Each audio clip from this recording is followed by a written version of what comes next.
SS was the Nazi Party's alternative army for Germany, a political force that grew to hundreds of thousands strong by World War II. They fielded a massive battlefield army of much-feared soldiers called the Waffen-SS, and also a political force that ran Nazi Germany's terror machine, from the Gestapo and security police to the Einsatzgruppen death squads and the concentration camps, and all under the control of the equally feared and despised Heinrich Himmler, Hitler's most loyal follower.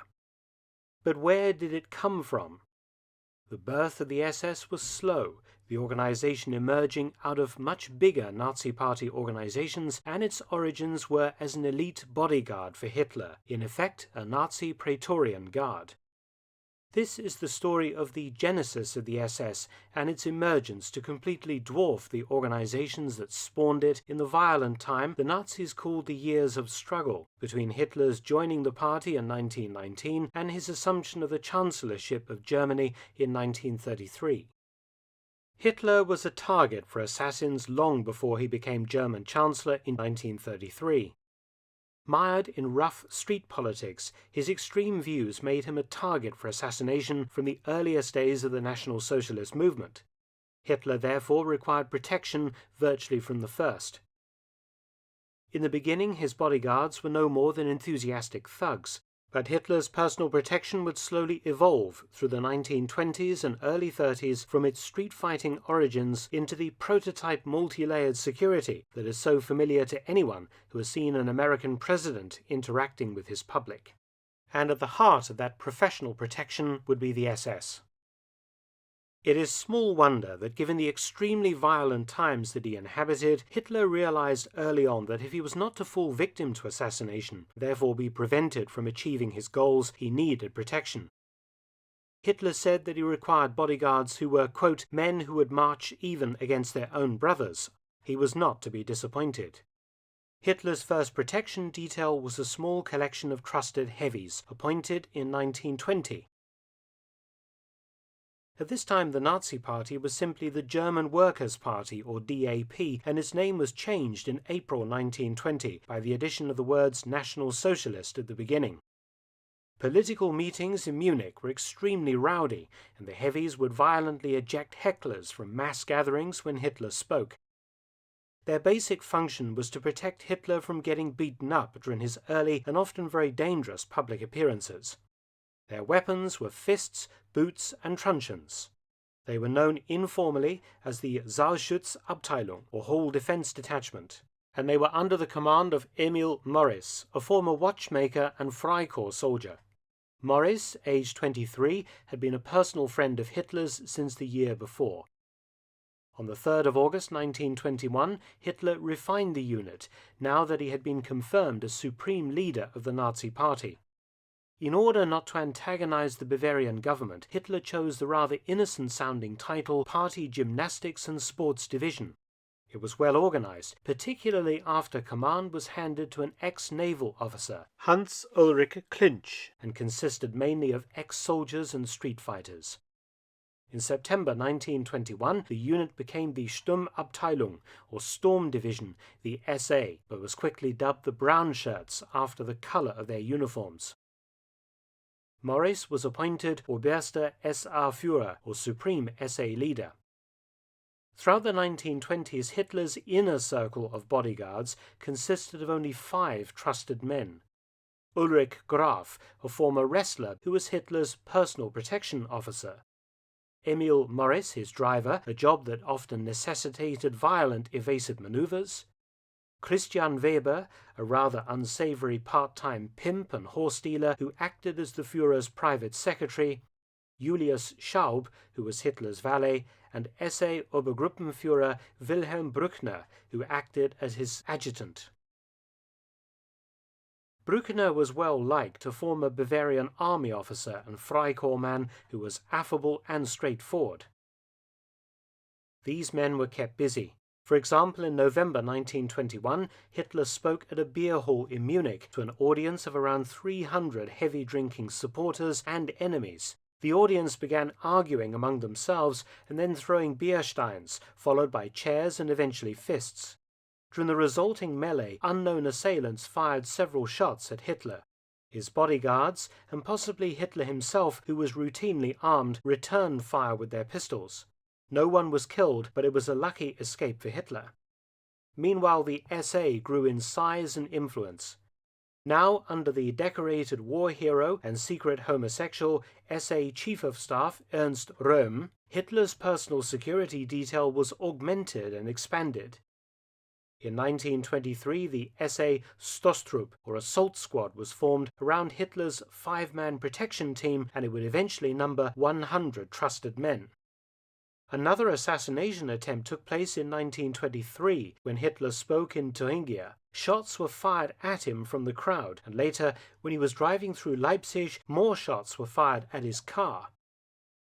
5 Stoßtruppen were killed during the abortive beer hall Putsch in Munich in November 1923 when Hitler disastrously attempted to seize power in Bavaria by force from the Weimar government.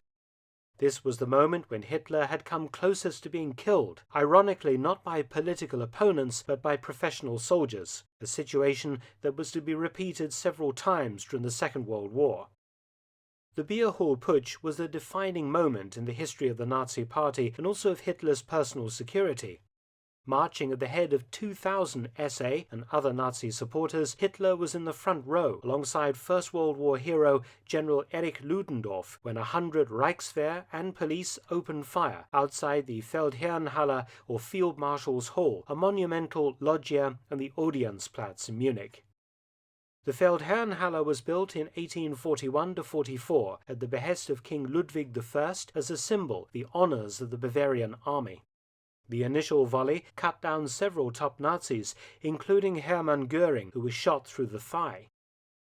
Hitler's bodyguard, Ulrich Graf, actually dislocated Hitler's shoulder as he tried to protect him from the gunfire, dragging him violently down to the pavement. In total, 16 Nazis died, including 5 of Hitler's protection team. Hitler fled the scene by car and was arrested 2 days later.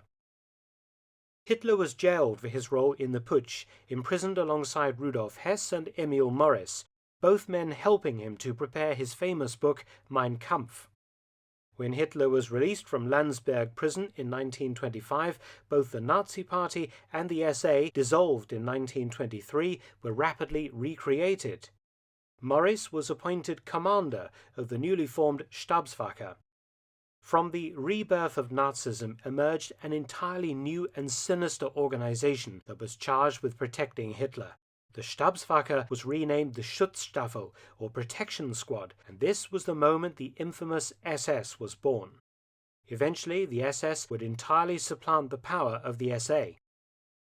Its first commander was 28-year-old Julius Schreck, a close friend of Hitler and a fellow First World War and Freikorps veteran. Schreck had also been imprisoned at Landsberg alongside Hitler and the other Nazi leaders in 1923–25. Emil Morris, holding SS membership number 2, was appointed Hitler's full-time driver, but only until he was abruptly sacked by the Fuhrer for having an affair with Hitler's niece, Gaily Raubel. The SS would remain part of the SA for a long time. When formed in 1925, the SS consisted of a single 30-man company of bodyguards. In September 1925, all local Nazi Party officers were ordered to create 10-man bodyguard units from among their most promising SA stormtroopers. The next year, 6 SS Gaus were established, supporting all such units. They answered directly to the SS Oberleitung, or headquarters unit commanded by Schreck. Schreck in turn took his orders from the office of the Supreme SA leader Franz Pfeffer von Salomon. In 1926, Schreck stood down as Reichsführer SS, being replaced by former junior army officer Josef Berchtold. Schreck later became an SS Standartenführer, or colonel, and continued to serve Hitler as his personal driver, following Morris's sacking for many years until his sudden death in 1936 from meningitis. In 1927, Reichsführer SS Erhard Hayden replaced Berchtold. Before 1929, the SS wore brown SA uniforms, but with black ties and a black kepi adorned with the silver death's head skull and bones symbol borrowed from earlier imperial cavalry uniforms. It was a minuscule organization in comparison with the now 3 million strong SA from which it recruited its members. But it was an organization that owed its allegiance not to the Nazi Party, but to the body and person of Hitler, and Hitler alone. The SS was literally the new Praetorian Guard, and its men were the brightest and best that the SA had to offer, men whose loyalty to Hitler was sacred. Unlike the SA, a mostly working-class organization, many SS men came from the middle classes. Their motto, engraved on their silver belt buckles, was Meine Ehre heißt Treue, my honor is loyalty, and this was taken quite literally. In 1929, the leadership of the SS changed when a 29-year-old, bespectacled Bavarian chicken farmer and former Imperial Army officer cadet took over, Heinrich Himmler. His loyalty to Hitler was pathological. He once said, quote, "If Hitler were to say I should shoot my mother, I would do it and be proud of his confidence." With men such as Himmler at his disposal, Hitler's protection underwent a revolution, evolving from a rough gang of street toughs and bruisers into a professional organization that quickly gained both numbers and responsibilities. Himmler changed the look of the SS to differentiate it from the SA. The SS uniform now incorporated black breeches, black boots and belts, and black edges to the Nazi armband. In 1932, the organization adopted a completely new all-black uniform, manufactured by Hugo Boss. Although still a tiny organization, the SS was nonetheless quickly gaining Hitler's trust, and Himmler was building up and expanding his power base. By March 1933, the SS had grown from 280 to 50,000 men. It was decided to form a new bodyguard unit to protect Hitler, the men mostly drawn from the 1st SS Standarte in Munich. Its new commander, a former Army Sergeant Major named Sepp Dietrich, selected 117 men to form SS Stabswache Berlin. Many of the 117 originals went on to spectacular careers during the war, 3 becoming divisional commanders and 8 winning the Knight's Cross, Germany's highest gallantry award. 2 training units were also formed, SS Sonderkommando Sossen and SS Sonderkommando Jüterbog. In September 1933, the 3 units were amalgamated into one, and at a ceremony in November outside the Feldherrnhalle in Munich, a holy place in Nazi ideology because of the beer hall Putsch, the units swore a personal oath of allegiance to Hitler and received the title Leibstandarte Adolf Hitler, or Lifeguard Regiment. In April 1934, Himmler changed the unit name to Leibstandarte SS Adolf Hitler to clearly differentiate the troops from the SA and the Reichswehr. The LSSAH provided sentries of the old Reich Chancellery in Berlin who dressed in full black SS uniforms, red Nazi Party armbands, and black steel helmets that were an intentionally intimidating sight. In 1932, Sepp Dietrich had also been ordered to create a permanent close protection group for Hitler during the crucial year the Fuhrer spent campaigning for the Reichstag. Dietrich created the SS Begleitkommando des Führers, or SS Escort Command of the leader, consisting of 12 ruthless and coldly efficient SS officers. Dressed in black uniforms and red party armbands, they accompanied Hitler everywhere. Later in the war, they reverted to a standard field grey SS uniform with a special cuff band. On the 15th of March 1933, Himmler, keen to place his men as close to Hitler as possible, founded a new unit that was also tasked with protecting the Führer, called the Führerschutzkommando, or Leader Protection Command, or FSK. Its commander was 35-year-old SS Colonel Johann Rattenhuber. A Bavarian, Rattenhuber was a former policeman and First World War infantryman and would remain at Hitler's side until the very end. He only joined the Nazi Party after he was appointed to lead the FSK, his police skills being more important than his ideology. Hitler faced many threats both during his rise to power and after he became Chancellor, from various groups, the left, from communists, from foreign assassins, and also, interestingly, from the SA, the Sturmabteilung or brown shirts.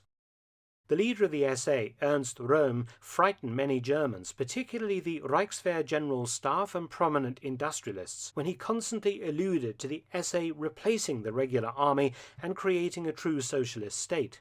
There was also a fear that Röhm had his eye on replacing Hitler as leader of Germany. The SA numbered 3 million, while the Treaty of Versailles had limited the regular army to just 100,000 men.